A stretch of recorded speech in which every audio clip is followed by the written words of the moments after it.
What's up, guys? I'm here with Danny. How's it going? Good. And Josey of CMR Construction down here in Naples, Florida, and we're just having a conversation about the business, what they've been up to the last few years, and our last 18 months since Hurricane Irma.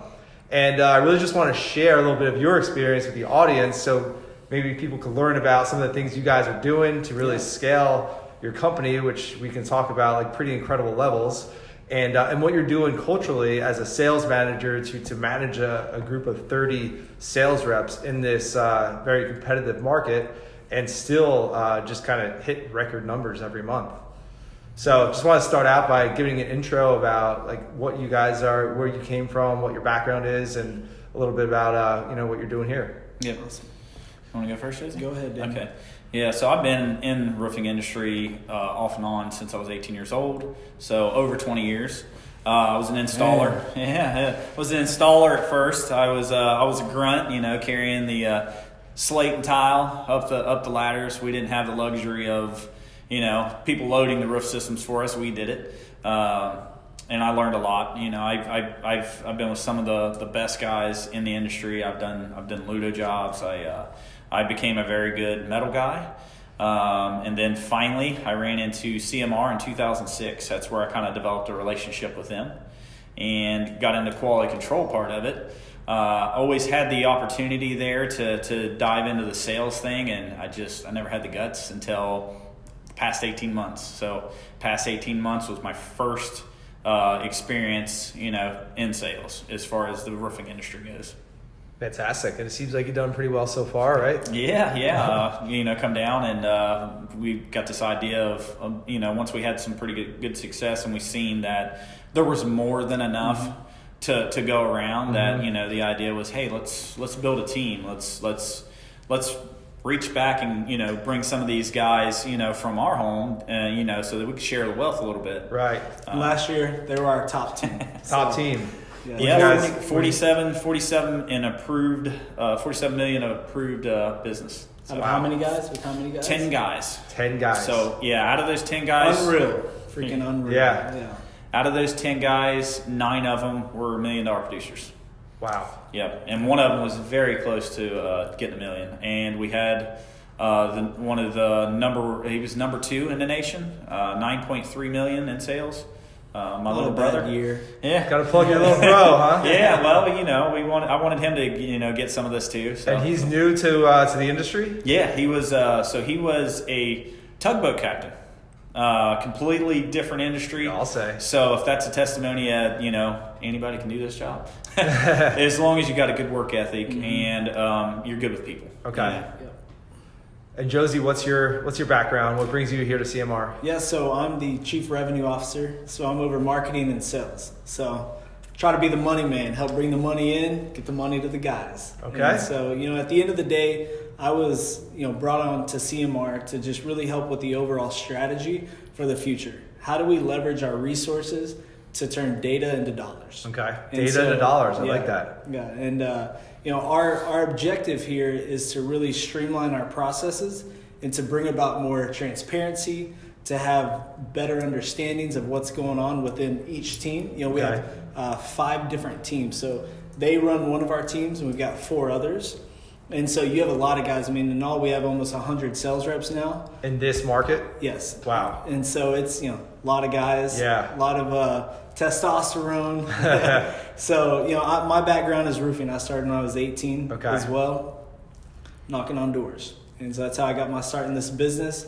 And when I was 19, I had my own dealership. I've always focused on metal, more high-end roofing products. And throughout the years, I've known CMR for quite a while. Kevin, guy that's been with them from the very start, is a good friend of mine. And so I was meeting with him here, and I was actually coming to open an office here in Naples. And he's like, dude, why would you compete when you can join us? Right. And so, I've never worked with another company like this before. And so, the people here are amazing. There's a great environment that wants to lift you up, and it's not something that's trying to tear you down and pick at you. Right. It's, hey, how can we all work together? So you saw that in CMR, and that's definitely why you wanted to become a part of it? That's right. And so what have you guys done in the course of 18 months here in Southwest Florida? You said $47 million last year, your team alone? Mm-hmm. And how about the company overall? I think the company did somewhere around 106, yeah. So we built $106 million worth of roofing last year in Naples.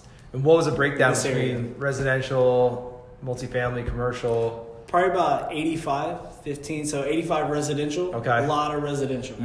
And so, I mean, that was our focus, and a lot of this is gated communities, and so it's areas where we, have a lot of traction. And so we have a lot of commercial in the works, so we'll have a lot more commercial being built now, but as you know, it takes a long time to get that through the pipeline. Absolutely. And so. Well, now everyone wants to know, how do you get into those coveted gated communities? Yeah, wouldn't they want to know? Yeah. You just sneak without in, giving away too many things. You jump the fence, and you run in there, and you just start knocking on doors until you get kicked out. All right. Yeah, that's pretty much how it is. But you have to generate a lead, obviously in that area. When a storm, an inbound lead. Okay. That'd be the best way. When a storm first hit, there's huge needs all over. Right. And so you really have to pick your battleground. Where do you really want to focus in? So you can kind of pursue anything and everything, but you have to identify where do you want to invest your resources, because what's going to hold you back is time and resources. Yeah. So you don't get the time back, you don't get the resources back. So how can you leverage it? And so that's where, I think we really did a great job at getting in the right communities and just farming those areas. And so, an inbound lead is one. Also, when a storm first hits, get in the gate. If you get in, knock one area where people don't see you knocking a bunch of doors, drive to another part of the neighborhood. And so bounce around is a pretty good method of being low-key, stealth mode. Keeps you from getting run out. That's for sure. Right. And so that way they don't see you knocking on multiple doors. And so that's a really good stealth mode. To get into gated communities, because then you're in different parts of the community, so then you can really work the referrals. Once you're actually working in that community, then you're in. But that's the hardest part about this market, and it's also the best part about this market. And so, last year being that, his team, $47 million, we did almost the same in referrals, as a company. And so that tells you that referrals, that's the moneymaker in this market. So treating the customers right, giving them clear expectations. In a hurricane, that's almost impossible. You never know with tile, with shortages, and so that's where it's just clearly communicating and staying in communications. That's the key. The permitting process here in Florida is pretty drawn out, right? The permitting process is not too terrible. No. I think the tile lead times were a difficult challenge to, because it's out of your control, right? Yeah, we're not in control of that, and sometimes the customer thinks we are. So, when you break that analogy down, look, at this point right now, I'm your waiter. I'm waiting on the cook back there to come up, get this food done for me. I don't control that part of it. No contractor can. So I'm doing the best I can to communicate with them. As far as soon as I get updates, I'm going to let you know. Then you, of course, always have the road waiters. They're like, it's coming right up. It'll be right there. Promise. Over-promising. And I think that's probably the worst thing you can do is over-promise your customer. When things don't work out the way you planned, you got to be there. You got to nurture that relationship. That's been our key to success, because lead times were a big problem. And once we started prepping the customer, to know what we were going to be facing, it made things a lot easier for us. So they appreciate that you guys are being transparent, just taking care of them. It's going to take longer than just letting them know that you're there for them. You're handling that whole process, right? Absolutely. And part of it is, no one's perfect. And so, of course, there's going to be issues. And as long as you call and notify the customer of the issue or the delay, that goes a long way. Because the problem is you didn't notify them as a delay, then they call you. You didn't notify them again, there was a delay. That third time, they're going to want to kill you. Or cancel their contract. Kill the contract. So that's where just those simple, hey, Mr. Jones, I just wanted to let you know, it's beyond our control. We can't help that the tile has not arrived yet. But that's 5 minutes of your day. That could equal, $500,000 in revenue for you. And so when you factor in referrals and all that, because every homeowner has that prejudice against contractors, right? I hired this guy, I haven't heard from him, took my money or whatever. He's just wasting my time. He's in Mexico somewhere on the beach. Exactly. So just being proactive. That's you say it's simple, but not everyone's doing that, right? And that's what we try to preach to our guys, touch your customers at least once a week, regardless. During the insurance process, they're getting feedback through our, claims guys. But I still encourage our guys, look, take an hour out of your day to call your whole list and just give them a breakdown. If they don't know what's going on, at least you're communicating with them and you're nurturing that relationship so they feel obligated to you. Right. Once they get that check, they're not shopping you. Right. So they feel like, okay, well, this guy, Danny's done everything, I could ask for him. He's entitled to this job. Right. So I think and then they're going to refer you to their friends as well. That's been the big key to our success is referrals. I had one guy, and I can tell you his job didn't go exactly perfect. It was probably the opposite of perfect, but it's what we did to make sure that in the end he got exactly what he wanted. Mm-hmm. I would say he's responsible for a $800,000 project that I did. Also responsible for about 25 homes I did in that particular community. Wow. So you're getting that key guy that's that influential customer in the community as well. If you get one good guy on board, it's just like my brother, for instance, had a guy who was the former Secretary of State, sent out 5,000 emails, on his behalf. So you're so happy with your brother's work? Yeah, absolutely. Brandon, my partner, has just recently went to dinner with this guy. So he's been a good networking source for us. Mm-hmm. Okay. Now, are you guys like straight up asking for referrals? Is it like a process that you have, or is it more organic with your customers, or? It's something we always, bring up. We very intentional. Yes. Okay. Yeah. Like, who do you know that might need a roof? Or like, what's your language around that? Can't tell you everything. Okay, that's cool. No, that's cool. No, just kidding. No, I mean, we drive results with referrals because, number one, like we helped you through the process and we got you a new roof. Yep. A lot of other contractors may have even talked to that customer and worked with their neighbors. They didn't get them a new roof. But we stand behind our word and we're going to continue the process until you get a new roof if you're owed a roof, right? Okay. But it's not up to us, so we're just the person facilitating. So, right. Hey, let us help your neighbors. Let us help your friends, family. And how can we help you? What can we do? How can we create a program that brings alignment for your needs and ours? At And that's what we've done. So we have motivating them, yeah. Yeah, we have a legit referral program. So like, if you don't have a referral program, you know someone that doesn't, at least try to implement some form of a referral program. Your first one's going to suck. You're going to have to change it. You're going to have to change it again. But throughout the time, like, you're really going to drive results from your sales team to get referrals because you're always talking to them. Hey guys, are you implementing the program? Have you given them the coupon? Do they have the form? Have some kind of form in place that is legit. Gotcha. Right? So you have a form. Hey, how come Stevie hasn't turned in his form lately? He doesn't know how to get referrals. Like, out of 20 customers, he's not gotten one referral. Right. So like, you're going to know because each rep, you have a form that you need to get signed referrals on there. Okay. And so like, at least some kind of program. But I would say like, that's one of the keys to our success. For sure. Is having a referral program. Because you were talking about before how difficult it is to get leads in this area, right? Mm-hmm. Yeah, I think. Well, I mean, for the most part, a lot of homeowners they live here.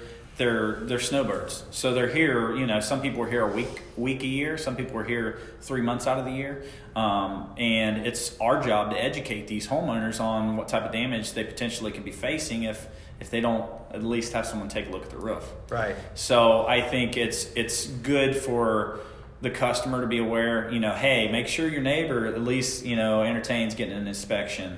He's got a home that was built the same time your home was. Yeah. Look at the damage you have, just educating them, I think is it's important for us to do that. And that keeping up with the Joneses mentality. Mm-hmm. Like all their neighbors got a new roof. Right. Hey, cheapskate, why don't you get a new roof?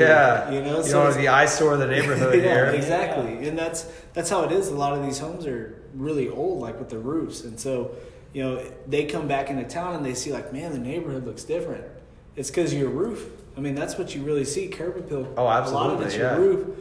And so that's whenever they get that jonesing. They're like, I want to get a new roof. CMR helped you. Oh, man, what's the guy's number? Absolutely. They're going to be researching that when they come down. And so it's best that we're intentional for when they come down, like we know everything about it. Yeah, because they want what you guys have. You want to be, like you said, a facilitator for making that happen. It's an education problem. Like you educating them. That's the biggest heartache that we have is like getting in front of the right people. Okay. Now, Danny, you have you're managing 30 sales reps. Yes. So, you still have all your hair. Yeah, it's turning gray very rapidly, but I still got it for now. So give us some insight as to your philosophy, the way that you run things. We're talking about before we rolled, you said you're a super competitive guy. Like, what are some of the things that you do to build that culture? Culture is, I think, everything in a team, and the steps we've taken to try to create an evolving culture is implementing things like, making it competitive, giving incentives. People are competitive by nature, especially as men, testosterone, all that. So women are super competitive too. Yeah, women are too, and we got women, and I'll tell you right now, they're pretty good. They can hustle, but competition is, I think, what drives us all. And implementing that into sales makes it, it's people don't want to go knock doors, but when you make it a competition, then it's like, okay, now there's an incentive for it. If I beat this guy, or if I'm the salesman of this month, I'm going on a trip, which might not be good for them on the next month. yeah. But they're going on a cruise because they were salesman of the month, or there's some sort of incentive, whether it's we're going to give away $1,000 or something like that. Just doing things like that to keep it fun, keep it competitive. We do training and stuff. Let's give Sam Taggart might as well, yeah. Yeah, give Sam Taggart some credit with door-to-door. What is it? Door-to-door experts? Yeah. Yeah. So, we invested in him. So we've learned a lot just through, a trip we recently had on implementing some of this stuff. Got us in tune with a lot of different industries and how they do things, and we kind of put our own little spin to it. Yeah. But I think it's important to. It's difficult managing that volume of guys, but when you have a good platform, training platform, which we got CMR University, that gives them handheld content that can basically show these guys each thing, each objection, how to fill out contracts. They've got it on their hand. They don't need to, hey, Danny, I need you to show me how to fill out an NOC. You got it right there on your handheld device. You don't need me for that. Right. So, it's important to be able to have something like that. System to scale. Yes, system to scale. Because now you can deal with that volume of guys. Mm-hmm. So you guys have your own university, huh? That you built out over the years? It's a work in progress. We're working on it. Always is, yeah. Yeah, so we've got a lot of content on there, but we're going to continually add things, even doing things like we're talking about putting testimonials on there. So when you're with your customer and you got that customer that's, I don't know who you guys are, but you're in their neighborhood. Now I have a testimonial of a guy that lives in this neighborhood. Here's his roof. Here's his testimonial. Hear it for yourself. Yeah, a little case study. Yeah, and when you got that on your handheld device, and that can overcome, a big objection of them not knowing who you are or what you're about. So I think that definitely helps things. There's so many roofing companies in this area. I mean, you gotta do something to build that value and differentiate yourself, right? Yeah, even as big as we are, I still find myself in communities where they don't know who we are. Oh yeah, which is amazing, but it happens. Well, I mean, when you live and breathe it every day, 16 hours a day, like you can't imagine anyone else not knowing who you are. Right. We're the high fade bearded guys. Hard part. So what types of things are you looking for when you hire? Like, what kind of qualities are you looking for? Personality, is definitely an important thing. I think you got to be willing to accept rejection and keep picking yourself back up every time you get knocked down. You got to have those types of people. That's what I'm looking for. Work ethic, a guy that's not going to be sleeping until 11, 12 o'clock. Going out and laying out drunk on weekends. Right. Work ethic, personality, and someone that is coachable. I think that's 3 important things. So are you looking on that last part, the coachable thing, are you looking for people that have industry experience, or would you rather bring people from outside the industry? Honestly, I've seen better success with people that have not been in the industry. I've heard that from most people, yeah. They're hungry. They're coming in, hungry because they've never made the kind of money they can make in this industry. Yep. And then, they're easy to coach because they don't know everything, so they want to learn, and they're willing to to take every bit of advice and be a sponge and adapt to every situation. That's fantastic. So you said you have 100 sales reps in the area. You guys have 30. What's next for CMR? Like, what are the goals? Obviously, we're going to try to, replicate or double. We're actually shooting to double our numbers from last year. That's insane. As a CMR as a unit, we've got some high expectations, and Josie's definitely is setting the bar pretty high for us. But we're on the horse, and we're prepared to do everything we need to do to get there.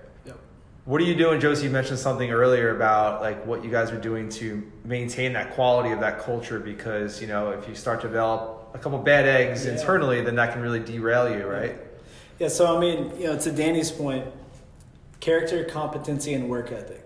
So character is key. If you don't have good character, there's no way you're gonna survive and thrive in this type of environment, right? Because you're gonna be in conflicts all the time. And so that's where you have to watch for guys that are involved with conflicts day in, day out with a lot of different people. And so you have to, watch out for that type of stuff, because they may be a good rep at what they do, but they're bad for other reps. Right. And so you really have to protect that culture. And when conflict comes up, conflict's inevitable with human nature. It's going to happen.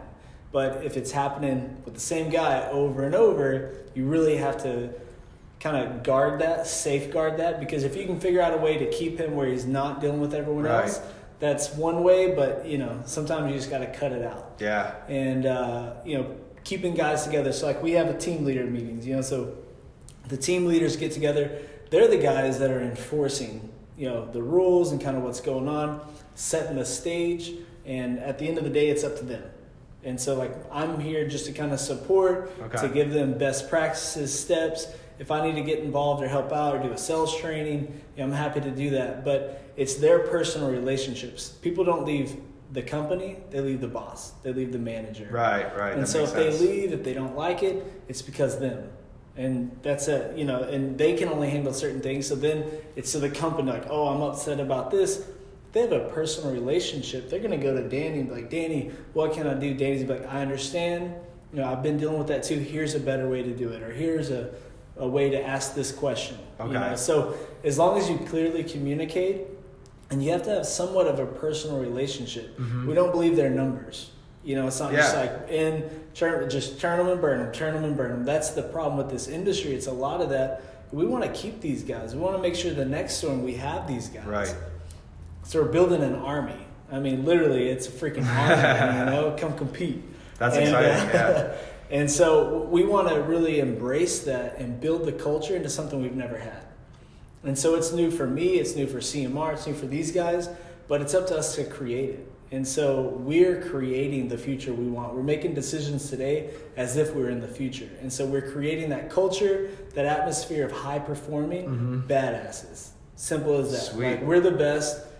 Come get some. Where did that come from? Like, did that come from the ownership, or is that something you guys built as a team? Or are you following some sort of like blueprint, or is it just a vision that you guys have? It's an evolving thing, I believe. I think it's something that started from the bottom, the sales guys, doing things certain ways, and we figuring out what works, and then the guys upstairs, guys like Josey, guys like Steve, finding out, hey, this is working. Let's think about evolving this and changing it up and making this. And you get hiccups, and we've had problems with the growth, but having guys like Josey and Steve being supportive and helping with situations that we couldn't handle at first has definitely helped a lot. And it comes down to like the leadership, the owners, for instance, like Steve, he's gotten recognized for some of the most complex roofs, and he's very talented when it comes to historical build. So we have this elite mindset mentality that we can build it. You bring it to us, we're going to build it.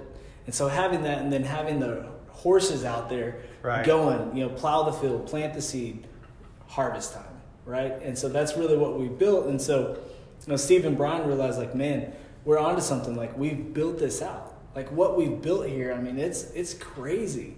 And so it's like, we don't want to slow down. We're just pedal to the metal. Like, we're going all the way because customers need us. We need them, the community needs us, and we feel like we're really doing a good service here and putting on the best roof. People helping people. When you have that confidence and that conviction, Yeah. and you really truly believe that like the homeowners, your clients need you, they need their roof done the right way, they need someone to take care of them. That's huge. Yeah. And that's it helps the big momentum. byproduct. Sales reps get that fancy car they always wanted. Yeah, So yeah. We tell them, go buy more truck. cars or trucks. Or truck or Jeep. Keeps them out there. No. Yeah, exactly. So that's really exciting. I guess it helps having guys like you who are like kind of working on the business as opposed to just like grinding in the business, knocking doors. And you have guys who are crunching that data, looking at different systems and all that, right? Yeah, because I mean, you can't be a successful business owner working in the business. You have to be working on the business because the business needs you structuring it, massaging it, refocusing. So you take action, you measure the results, you take more action.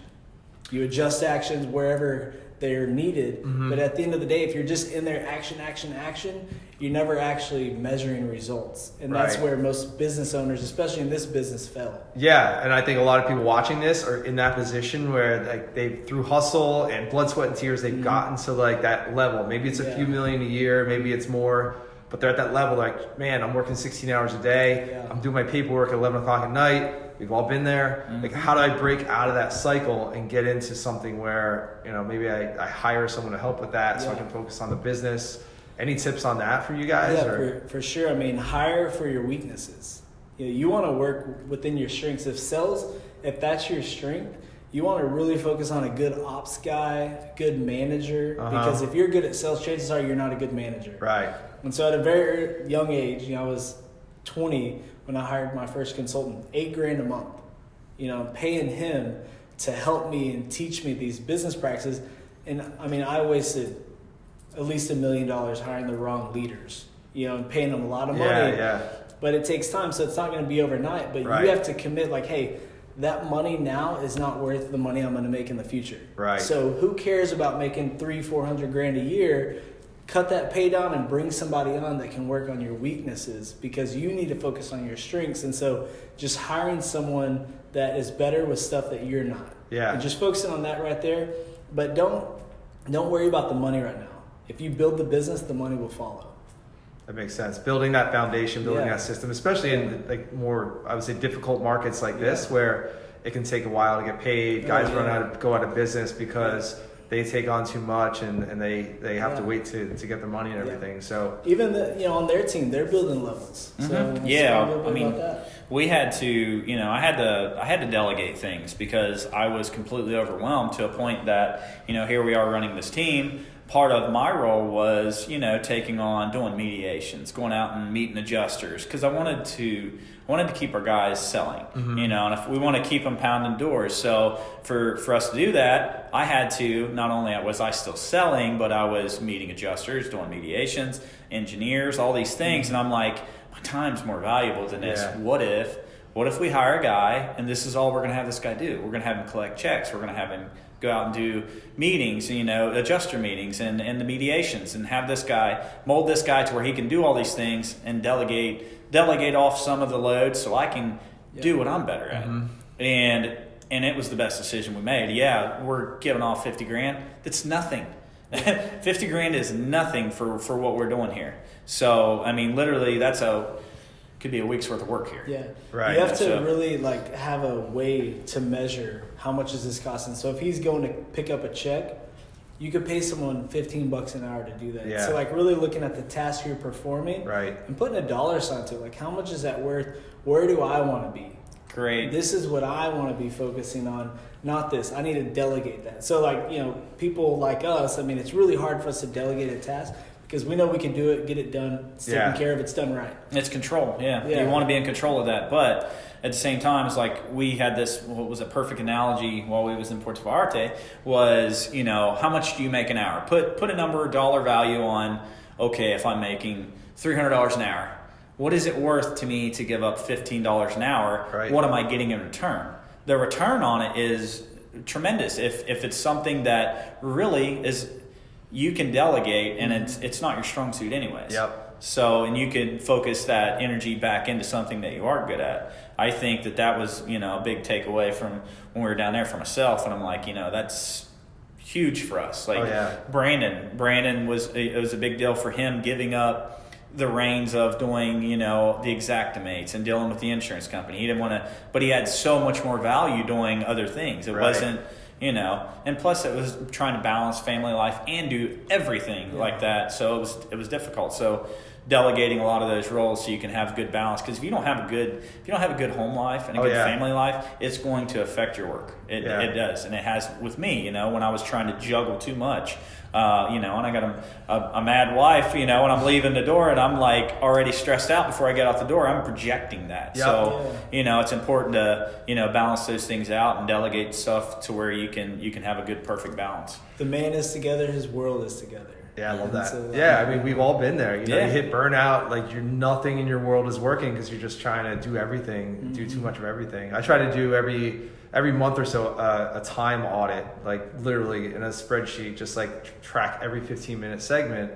And it's so hard, man. What's that? It's so hard to do. Oh, it is. Yeah, we use Toggle. So the Toggle, like if you're on a computer, it's a little easier. My business partner calls it the leadership task filter. So you categorize all your activities based on like what is something that only I should be doing, what's something I can delegate, what's something that I should hire for, and then the fourth category is what am I doing that just doesn't need to be done by anyone, has no value. Stop doing lists. Once you do that, like holy, like it could be calling, you know, taking care of something that's 10 minutes. Well, I can follow up with a prospective client or even a current client and take that 10 minutes. That's going to be huge versus like this little thing. Oh, it's only 10 minutes. I'll take care of it. You know, those things really add up. Yeah.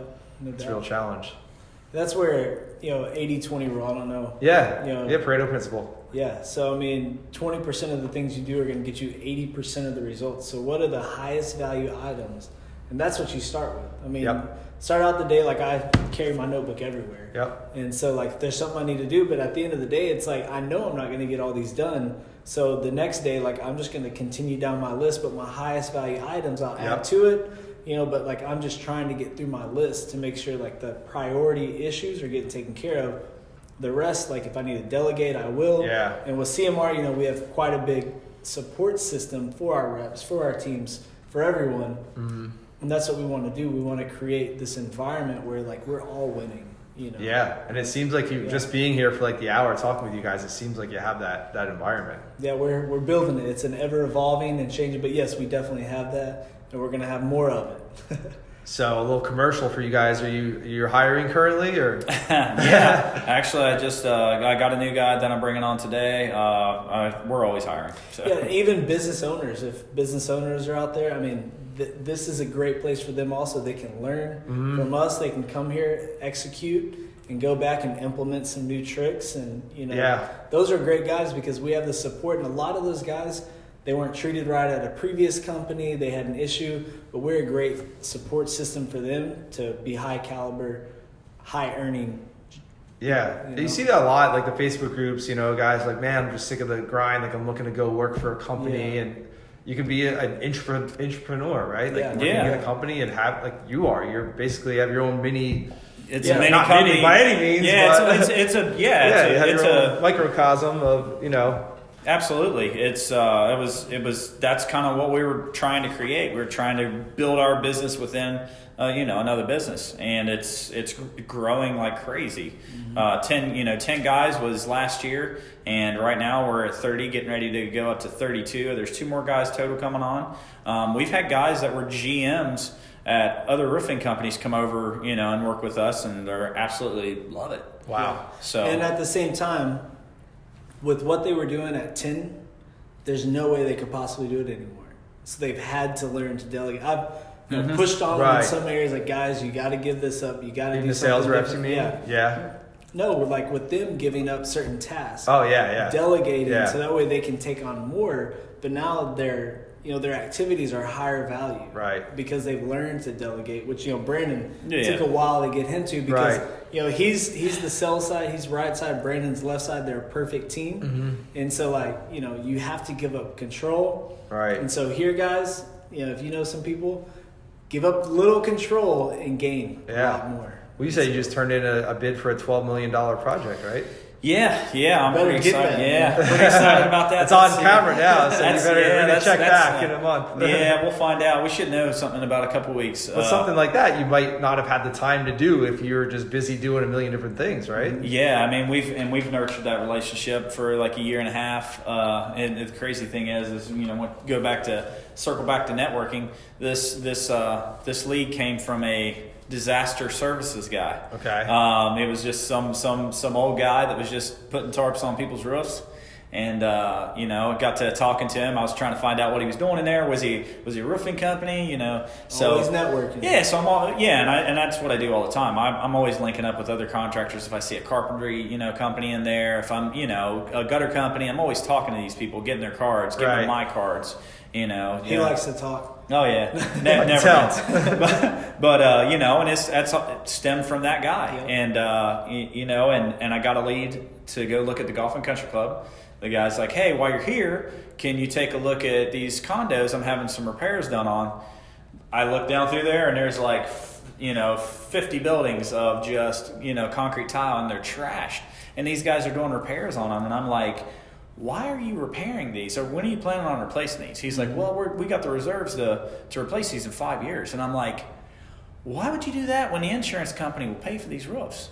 And he's like, well, we got large deductibles. I'm like, they can't be larger than what it would cost you to take out of reserves. What if we can save you and you get to keep a lot of that, money in reserves? And that's kind of how that whole thing, they weren't going to replace these roofs. And we got them, entertaining the idea of going through the insurance process. They ended up signing on a PA firm to go through the insurance process. Now they are currently cash bidding. There were 7 contractors involved. I feel like we got a pretty good shot at landing this thing because we did all the work on the common buildings. We dominated this community, by the way. There was 220 single family homes.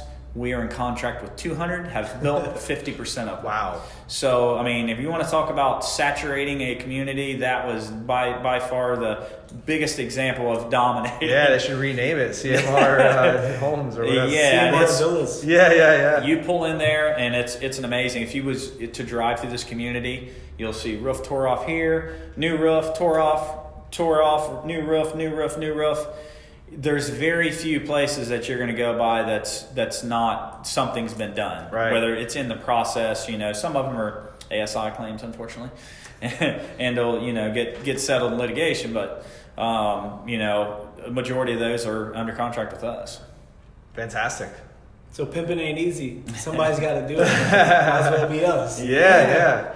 A lot of momentum. Look, you guys are busy. I don't want to keep you too long, but thanks a lot for your time. Yeah, sure, Appreciate man. it. Appreciate it very much. Great to be here. Good to see what's going on here. Yeah.